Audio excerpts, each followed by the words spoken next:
Salut à tous. Alors après avoir parcouru ces champs fleuris qui se trouvent en Italie et plus précisément en Toscane, je vous amène à Saturnia avec Jenny. Ces bains d'eau source jaillissent de la terre depuis 3000 ans et sont connus pour leurs propriétés curatives. Donc pour vous expliquer un petit peu les sources d'eau chaude, donc c'est de l'eau qui sort du sol et qui est chauffée par un processus géothermique. En fait, exactement, l'eau provenant d'une source chaude est chauffée par une chaudière géothermale, c'est-à-dire que l'énergie thermique provient de celle de la Terre. Il y a des sources chaudes sur tous les continents, ainsi qu'au fond des mers. Quand je pense qu'il y en a d'autres qui vont aller se détendre pendant que moi je suis en train de changer les roues du camion, dis-nous plutôt ce que c'est que les eaux thermales. J'allais y venir justement. Alors, qu'est-ce qu'une eau thermale? En fait, c'est une eau minérale naturelle et dite thermale lorsqu'elle possède des propriétés thérapeutiques, provenant de sa composition en minéraux, sel, gaz et boue. D'origine souterraine, elles proviennent généralement d'un gisement naturel ou d'une nappe d'eau forêt. Il y a des différences de température et de composition, et c'est au centre de la Terre qu'il faut chercher la réponse, et plus particulièrement dans un phénomène de thermosiphon.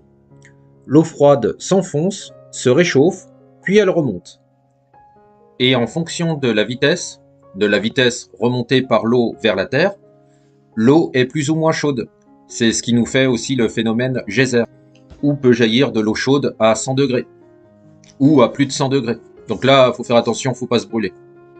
En fait, en atteignant la profondeur de la Terre, la température de l'eau augmente. Alors sa densité s'altère, ce qui facilite sa circulation et l'aide à remonter vers la surface. Ce passage en profondeur lui permet d'emmagasiner une chaleur accumulée depuis des centaines, voire des millions d'années. Au fil de ce parcours souterrain, l'eau se charge en minéraux, ce qui explique les différents types d'eau thermale se distinguant. Les eaux superficielles, les eaux profondes dites plutoniennes. Contrairement aux idées reçues, une source thermale n'est pas forcément chaude. Suivant leur température, les eaux thermales possèdent des vertus thérapeutiques différentes, mises à profit à travers des soins thermaux spécifiques. Le mot thermal d'ailleurs vient du grec ancien thermos, qui signifie chaud. Malgré cette étymologie, toutes les sources thermales ne sont pas chaudes. On distingue en effet trois grandes catégories d'eau thermale, en fonction de leur origine géologique et de leur température d'émergence. Les eaux chaudes ou hyperthermales, les eaux froides ou hypothermales, et les eaux mixtes ou mésothermales. Voilà ce que je peux vous dire sur Saturnia et donc la cascade El Mulino. Donc je vous laisse profiter des images et si vous avez des questions, n'hésitez pas à me les poser dans les commentaires. Je suis allé dans d'autres pays où il y a aussi des eaux thermales, donc je manquerai pas de partager ces bons plans-là. Voilà, profitez bien et prenez soin de vous. À bientôt.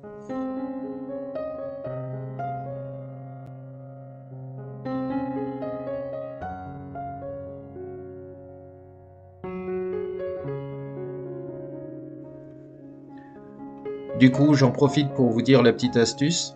Donc, en fait, quand on va à Saturnia, on a juste le parking à payer et ça doit être 2 euros de l'heure. Donc, vous avez juste le parking à payer et vous pouvez profiter de Saturnia. Si vous y allez le soir, vous pouvez en profiter gratuitement. Voilà. Moi, je vais partir à la recherche encore de gros joues et je vous redis à bientôt.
Ah, ça y est, je peux enfin me détendre.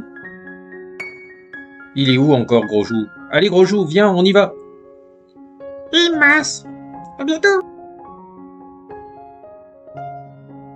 Donc si tu Ah trouves oui, cette ça vidéo c'est pas mal. sympathique, tu peux lui mettre un pouce. Comment tu fais ça? C'est vraiment une quiche en informatique celui-là. Voilà, c'est bon, on est abonné.